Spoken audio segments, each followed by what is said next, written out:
Christian, o. Wala na? O sige bro. Katong gani mo, imo. Kana sa kalihog bro. Asa kuno mabasa sa Biblia ang mga imahe nga naa sa simbahang Katoliko. Okay. Okay. Ako sa ihatag ni Bro Juan. Asa nabasa? Mabasa sa Biblia ang mga imahe nga naa sa simbahang Katoliko. Okay. Una sa tanang before na nato tubangon, ato lang ipasabot nga ang simbahang Katoliko,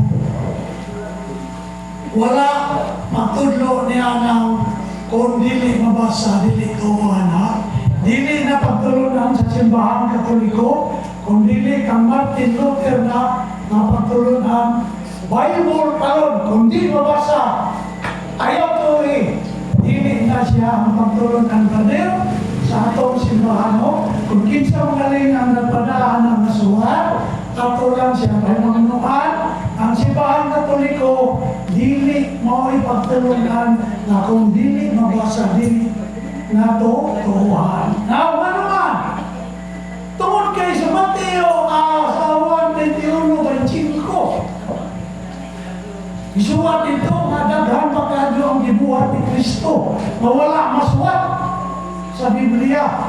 O bisan pa kung nasuwat ang tanan, dili kayo ang kalimutan kabutangan ini. Now, pangutan na, katong mga butang na gibuhat ni Kristo, mawala masuwat sa Biblia. Tuhan na to, dili. Ano ba ito? Mawakan masuwat sa Biblia?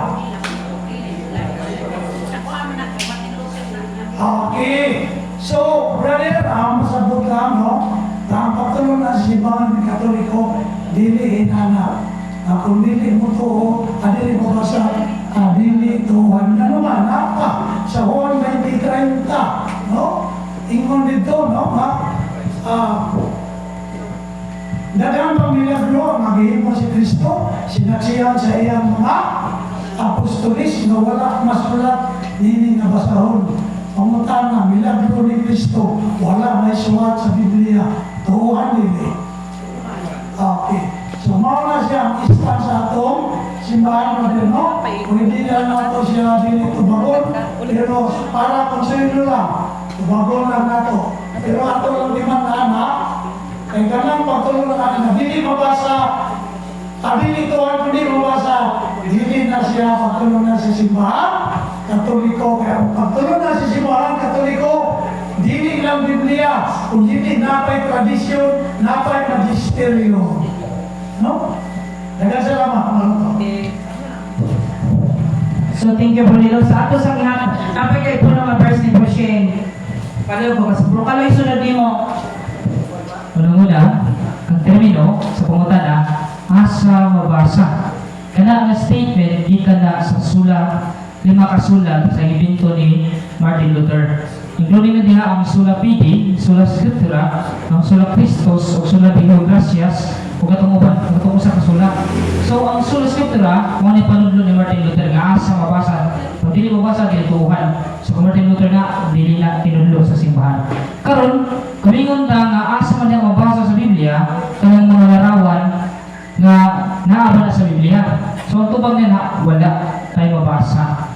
Pero naana sa pagtugod sa simbahan. Kinsa man ang gahom gihatag na sa Santo Papa. Mateo 16:19. O unsay imong itubod dinhi sa yuta, itubod usab dito sa langit. O unsay imong idili dinhi sa yuta, idili usab dito sa langit. So, kana kay hukta naman nahimo na ng tradisyon sa simbahan. 2 Tesalonica 2:15 nga barugi ang pamatasan o ang tradisyon nga among giwali isulat kaniyo pinagi sa sulat ug sa wali. So anak pa lamang naanay mga sa unang Kristiyano sa history nga imong mabasa, naanay mga larawan nga gipanghimo, larawan ni Mama Mary ug katong sulod sa Shroud of Turin na nangatua ang mga first Christian nga naa na gyud nagpatuna sila larawan sa unang siglo pa lamang, sa unang century. So Marto, say thank you. Balik mo, tinod na kita mga Katoliko, wala ka magbase sa pagkamabasa. Pero maring ka mo, kung sa pagpasabot, pagsaysay, asa talabit na itunog. Diba? Una, kung tanong tangan mo mong na mamoy asa man ang mabasa sa Biblia na namoy cross ni Kristo. Na may mga larawan sa cross. Hanggang sa cross line natin larawan. Asa na nato mabasa? Tinon ba ison? Na ay mabasa na akong ikapasaysay sa atong mga isuon na mangita dun sa kamaturan. Pero ilumduman na ito, magkita, wala ta magsalig sa pagka mabasa. Ang nato, paghatag rao, kating-awan. Asa tarabit, na abay mabasa sa Biblia, ang atong ibasihan, sumala sa atong gitudlo sa simbahan. Una, nganong natay cross, timaan sa atong kaluwasan. At ang Ginoo ni Jesucristo mismo may nagsulti diya sa Ebanghelyo ni San Juan, Kapitulo 3, versikulo 14, sama nag-iisa ng Moises dito sa kamingawan ang bitin nga bronze nga gibutang og tukon. Ang anak sa tao kinahanglan iisa usab. Muna, di ba? Ato masaw na asa man yung bitin nga bronze nga giisa sa katawan sa Dios. Diha sa libro sa Números, Kapitulo 21, versikulo 7 hangtod sa 21:7 hangtod sa 9. Ug ang katawan ng nool kang Moises umingon, nakasala kami kay nagbagulbol man kami batok sa Ginoo kanimo. Pag-ampo sa Ginoo nga iyang wagtangon ang mga bitin. Busa nagampo si Moises alang sa mga tao ug giingnan sa Ginoo si Moises. Paghimog larawan sa bitin nga bronze ug ibutang kini sa tumoy sa usa ka tukon. Ug ang ipakag bitin dili mamatay kung makatan-aw niini. Yo. Mo kini ang ibasihan ang timan sa kaluwasan sa kala sa bitin mao pud ang bitin nga imahen nga bitin nga gibutang sa timan sa kaluwasan sa kala sa samang paagi ang timan sa tong kaluwasan kaning kawasan sa tong pagkamakasasala mo kanang cross ni Kristo. Sumala sa mabasa kining sa Ebanghelyo ni San Juan Kapitulo 3 versikulo 14 ingon,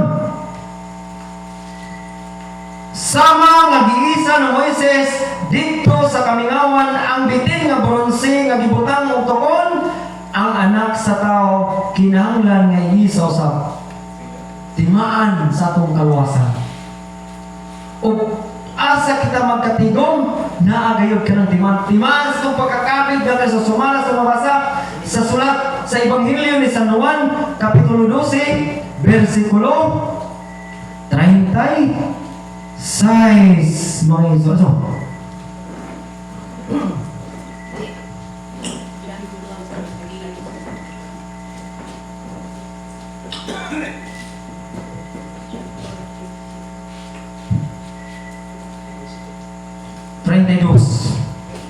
Ingon rin, o kon iisa na ako gikan sa yuta, kabigon ko ang tanang tao ngari kanako. Mo na kang timan sa itong pagkakinabig, mo ka ng krus sa itong Ginoong Jesucristo, makita mga Kristohano. Umayon po sila nga asa man ang mga larawan sa mga santos. Daan nga na ay mga larawan sa mga santos ang unang katawhan sa Ginoo. Katong gipangguba. Asa to na ba ito ba sa prayer? Gipangguba. 2 hari. 23 ito? 23 versikulo 17. Unya mingon siya, unsa man kanang monumentowa sa unahan, gingnan siya sa mga tao sa syudad, lugnanan kana sa propeta sa Dios. Monumento sa usa ka propeta sa Dios. Ingon si Josias, no? Propeta sa Dios nga taga Judea nga mitagna ining imong gibuhat karon sa laran sa Betel. Og mingon si Josias, ayaw kanang hilabti o kayo ipakalot ang iyang bukong. Bitahon og laimahin sa larawan sa propeta sa Dios.